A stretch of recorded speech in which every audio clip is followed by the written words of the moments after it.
One of the first great state papers of our first president, George Washington, was the letter he wrote to the Truro Synagogue congregation in Newport, Rhode Island, where he said, "We are not here to tell you that we will tolerate religious pluralism, because toleration indicates a kind of grudging acceptance. Rather," he said, "we celebrate the fact that people may do what they want, believe what they want, think what they want, say what they want, write what they want, and we will all flourish." It is one of the great mysteries of modern life to many social scientists that the most modern of all the modern nations, the United States, is also the most religious nation. This confounds what my dear friend Pat Moynihan called the liberal expectancy.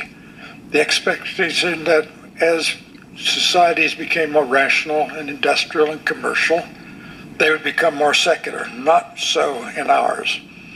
In fact, the United States has been wonderfully separate about church and state.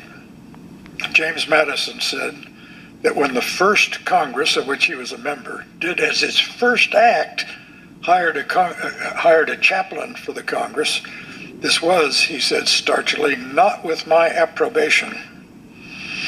Today, in the name of progress, we are being urged to progress up from the founders, up from and away from the Enlightenment. There is a catechism of the enemies of the Enlightenment that say the following: there is no such thing as human nature.